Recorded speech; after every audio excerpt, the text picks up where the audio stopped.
ഇന്ന് ലോക COPD ദിനം. എല്ലാ വർഷവും നവംബർ മാസത്തിലെ 3ാമത്തെ ബുധനാഴ്ചയാണ് ലോക COPD ദിനമായിട്ട് ആചരിക്കുന്നത്. എന്താണ് COPD? COPDയുടെ എക്സ്പാൻഷൻ എന്ന് പറഞ്ഞാൽ chronic obstructive pulmonary disease. Chronic എന്ന് പറഞ്ഞാൽ തന്നെ ദീർഘകാലം നീണ്ടു നിൽക്കുന്നത് അല്ലെങ്കിൽ ദീർഘനാളായിട്ടുള്ള ഒരു അസുഖമാണ് COPD. COPD എന്ന് പറഞ്ഞാൽ നമ്മുടെ ശ്വാസനാളത്തിൽ ചുരുക്കം തട്ടുക, അല്ലെങ്കിൽ ശ്വാസനാളത്തിൽ വീക്കം സംഭവിക്കുക, അല്ലെങ്കിൽ നമ്മുടെ ശ്വാസകോശത്തിലുള്ള വായു അറകളുടെ പ്രവർത്തനം തടസ്സപ്പെടുക, ശ്വാസകോശത്തിന്റെ സങ്കോചം, വികാസം എന്നിവ തടസ്സപ്പെടുക. ഇതൊക്കെയാണ് COPD എന്ന അസുഖത്തിൽ ഉള്ളത്. ആർക്കാണ് COPD മെയിൻ ആയിട്ട് വരിക? പ്രധാനമായിട്ടും നമ്മൾ പുക വലിക്കുന്ന ആൾക്കാർക്കാണ് COPD മെയിൻ ആയിട്ട് വരിക.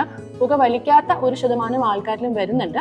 അതിന്റെ കാരണങ്ങൾ എന്താണെന്ന് വെച്ചാൽ നമ്മുടെ അന്തരീക്ഷ മലിനീകരണം, അല്ലെങ്കിൽ ജോലി സ്ഥലത്തുള്ള പുക, അല്ലെങ്കിൽ നമ്മുടെ വീടുകളിൽ നമ്മൾ വിറകടുപ്പൊക്കെ യൂസ് ചെയ്യുന്ന ആൾക്കാർക്ക് അതിന്റെ പുക തട്ടിയാലും COPD വരാനുള്ള സാധ്യതയുണ്ട്. അപ്പം മെയിൻ ആയിട്ടും സ്മോക്ക് ചെയ്യുന്ന ആൾക്കാർ, അതായത് ഒരു 15-20 വർഷത്തോളം അധികമായിട്ട് സ്മോക്ക് ചെയ്യുന്ന ആൾക്കാരിലാണ് ഇത് കണ്ടുവരുന്നത്. ഇതിന്റെ ലക്ഷണങ്ങൾ എന്ന് പറയുന്നത് അടിക്കടി വർദ്ധിച്ചു വരുന്ന ശ്വാസം മുട്ടൽ.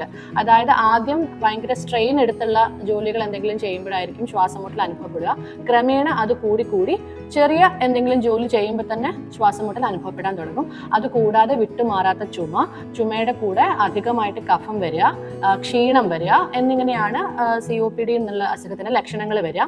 അപ്പൊ ഇങ്ങനെ എന്തെങ്കിലും ബുദ്ധിമുട്ടുകൾ ഉണ്ടെങ്കിൽ നമ്മൾ ഡോക്ടറെ സമീപിച്ചിട്ട് COPD ഉണ്ടോ ഇല്ലയോ എന്നുള്ളത് PFT, അതായത് പൾമണറി ഫംഗ്ഷൻ ടെസ്റ്റ് അഥവാ സ്പൈറോമെട്രി എന്ന ടെസ്റ്റിലൂടെ നമ്മൾ നിർണ്ണയിക്കേണ്ടതാണ്. അപ്പൊ സ്പൈറോമെട്രി ആണ് നമുക്ക് COPD ഉണ്ടോ ഇല്ലയോ എന്ന് അറിയാൻ വേണ്ടിയിട്ടുള്ള ഒരു ഗോൾഡ് സ്റ്റാൻഡേർഡ് ടെസ്റ്റ് എന്ന് പറയുന്നത്.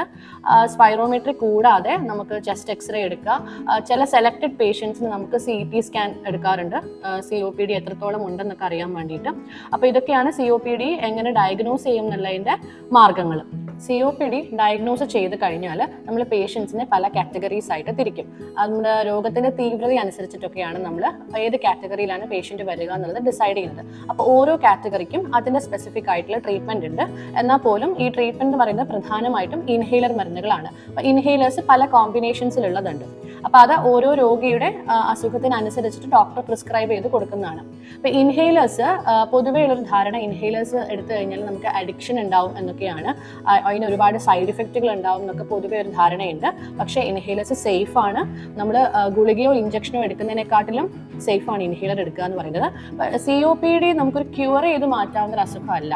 അപ്പം അത് പുരോഗമിക്കാതെ അല്ലെങ്കിൽ അതിൻ്റെ കോംപ്ലിക്കേഷൻസ് വരാതെ നമുക്കത് കൺട്രോൾ ചെയ്ത് നിർത്താം എന്നുള്ളത് മാത്രമേ ഉള്ളൂ.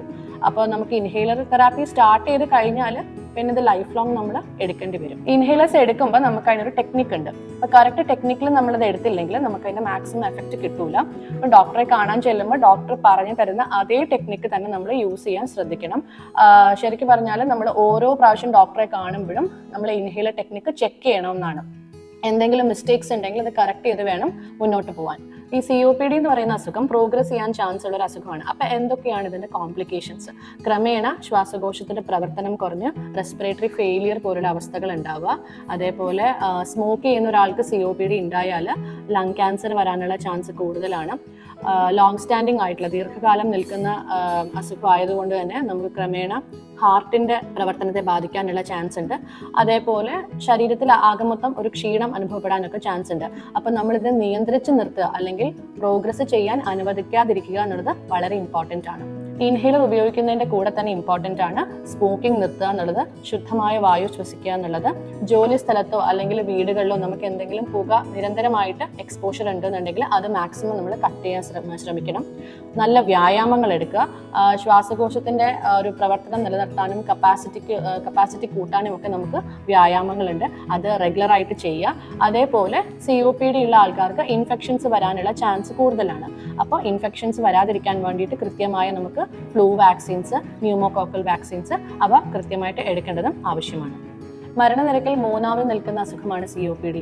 COPD വരാതിരിക്കാൻ വേണ്ടിയിട്ടുള്ള മെഷേഴ്സ് എടുക്കുകയും അഥവാ ഡയഗ്നോസ്ഡ് ആയി കഴിഞ്ഞാൽ അത് കോംപ്ലിക്കേഷൻസിലേക്ക് പോകാതെ കൺട്രോൾ ചെയ്ത് നിർത്തുകയും എന്നുള്ളത് വളരെ ഇമ്പോർട്ടൻ്റ് ആണ്.